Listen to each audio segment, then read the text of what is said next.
I have never played a Rhythm Heaven game.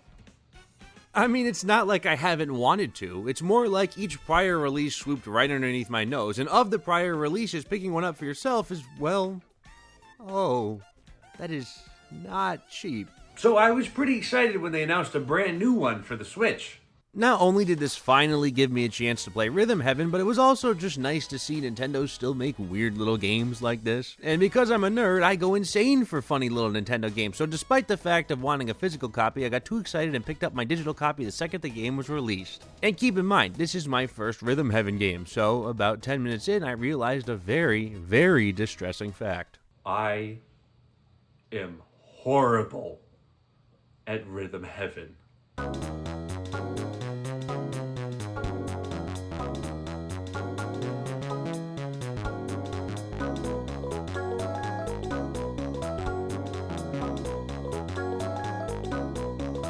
Rhythm Heaven Groove is Nintendo's newest entry in the Rhythm Heaven series, which for those who don't know is a WarioWare-esque minigame compilation full of vibrant, wacky characters. The only difference here is everything is set to a rhythm, and the game's more about finding that rhythm and sticking to it rather than powering through an onslaught of microgames and learning as you go. Now, some of these minigames can get pretty weird, and it's hard to tell exactly what the game wants you to do, which is alright because the game does an excellent job of explaining it before it lets you jump right in. Now, you can always skip the explanation if you're a seasoned pro, but clearly I am not. The game groups its minigames into sets of 5, and once you've cleared them, you unlock a remix, which is a compilation of 5 minigames that you just powered through, and as you'd expect, the remixes are the best part of the game. Not that the minigames are worse, it's just nice to put everything you know to the test. As for the way it handles, well, most games are simple 1 to 2 button presses as you follow the rhythm to the environment around you. And to make sure you're playing the absolute best that you can, the game performs a TV latency test, which is nice, but before the test, the game really wants you to know that playing in handheld is just a better experience.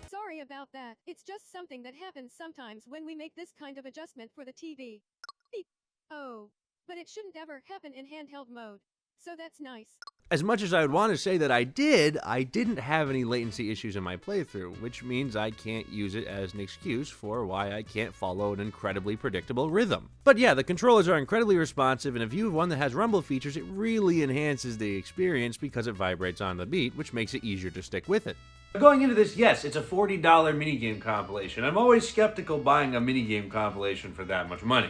The game features over 100 minigames along with a bunch of multiplayer ones, and honestly for $40, yeah, I think that's worth it. The multiplayer minigames are all pretty solid, whether you're competing or working together. They all do a really good job at incorporating more than one player staying in rhythm together. They're an incredibly welcome addition. Now, I will say, with as many minigames as there are, in my opinion, the difficulty ramps up incredibly fast. Keep in mind, I'm bad at the game, but when I got to the dumb Sneezing Moon minigame, I was about ready to refund my entire Nintendo collection. I think maybe just easing a little more into the difficulty jump might have been nice, but that might just be me. Even though I think the game has enough content to make it worth $40, for me personally, I don't think I'll ever boot it up once I beat it. Not because I didn't like it, but more on the side of there really isn't much incentive to come back unless you aim to perfect the minigames. Which, I mean, that of its own is kind of fun, but it's one of those games where you get as much out of it as you're willing to put into it, which I don't think is a good or bad thing. For this being my introduction to the series, I really enjoyed Rhythm Heaven Groove. If you enjoy wacky Nintendo games and rhythm games, then this is great. And while it's not going to be my first choice for a rhythm game, there's still a lot of fun to be had, and I definitely think it's worth your time.